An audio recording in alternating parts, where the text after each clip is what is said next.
ওপারে উঁচু পাহাড়ে ঘেরা সবুজের মায়াজাল আর ঝর্ণা বেয়ে নেমে আসা স্বচ্ছ জলরাশি ছুটে আসছে তৃষ্ণার্ত ধোলাই নদীর বুকে। মন ভালো করা সাদা সাদা পাথরের এই স্বর্গরাজ্যের নাম সিলেটের ভোলাগঞ্জের সাদা পাথর। মেঘ পাহাড়, স্বচ্ছ জলের ধারা আর জলের ওপর বিছানো সাদা পাথর, এ যেন জল পাথরের মহাকাব্য। এমন দৃশ্য দেখে খুশিতে আত্মহারা দূর দূরান্ত থেকে আসা পর্যটকরা।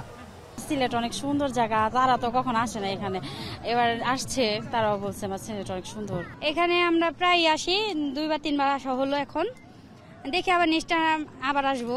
আমি এবার নিয়ে 4 বার আসলাম, আমার ওয়াইফে আসি নাই, আমার ওয়াইফে ঘুরে নিয়ে এসেছি। তবে প্রকৃতির অপরূপ সৌন্দর্যের লীলাভূমি এই সাদা পাথরে এসে এবছর শুধু মুগ্ধতাই নয়, রয়েছে কিছু মন খারাপের গল্প। ভ্রমণ পিয়াসু পর্যটকরা জানান, অন্যান্য বছরে এসে যে পরিমাণ পাথরের খোঁজ পাওয়া যায় সে তুলনায় পাথর এখন অনেকটাই কমে গেছে। একই সাথে কমতে শুরু করেছে আগের সেই মায়াবী সাদা পাথরের সৌন্দর্য। সেকেন্ড টাইম এলাম, তবে গতবারের তুলনায় মনে হয় পাথর কমে গেছে আর এখানের সৌন্দর্যটা আগে থেকে কমে গেছে আর কি। সার্বিক দিক থেকে দেখা যেটা মনে হচ্ছে যে এখানকার পাথরের সংখ্যাটা একটু কমে গেছে। আমরা যখন আগে আসতাম তখন দেখতাম যে এখানে পাথরের পরিমাণটা একটু বেশি ছিল। এমন অভিযোগের ভিত্তিতে সীমান্তের অতন্দ্র প্রহরী হিসেবে পরিচিত বিজিবি জানায়, অবৈধভাবে পাথর উত্তোলন রোধে সর্বোচ্চ প্রচেষ্টা চালিয়ে যাচ্ছেন তারা।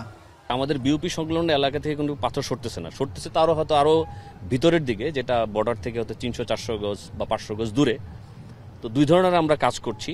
বর্ডারের পাশে যেখানে আমরা বিউপির পাশে যে পাথর যেগুলো আছে সেগুলো যাতে কেউ নিতে না পারে, চুরি করতে না পারে, সেজন্য কিন্তু আমাদের টহল এখানে আছে, সেজন্য কিন্তু পাথরগুলো এখানে রয়ে গেছে এবং এটা ঘিরেই কিন্তু স্পটটা। বাট আমরা এই কাজের জন্য আমাদের এই বর্ডারের যে এলাকাগুলো আছে যেখানে এই স্পটগুলো, সেখানে জনবল বাড়িয়েছি আমরা, রাত দিন টহল দিচ্ছে, বিকজ রাতেও কিন্তু চুরি করার একটা টেন্ডেন্সি থাকে তাদের মধ্যে, ওটা আমরা প্রতিরোধ করছি। এদিকে পর্যটকদের নিরাপত্তায়ও বিজিবি সর্বোচ্চ টহল নজরদারি জারি রেখেছেন বলে জানানো হয়।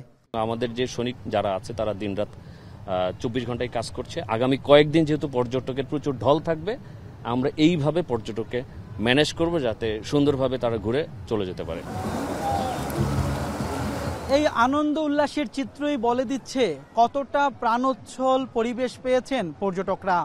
প্রতি বছর সৌন্দর্যের অপরূপ দৃশ্যগুলো উপভোগ করতে দূর দূরান্ত থেকে ছুটে আসেন অসংখ্য পর্যটক এবং তাদের নিরাপত্তা ব্যবস্থা জোরদার করতে টুরিস্ট পুলিশ, বিজিবি সহ সবাই রয়েছেন সচেষ্ট। সিলেটের সাদা পাথর থেকে সন্দীপন শুভ, এখন সিলেট। একনল অ্যাডভান্সড হাইজিন সোপ, এবার জীবাণু ধুলাবালি ঘাম ক্লিন বোল্ড।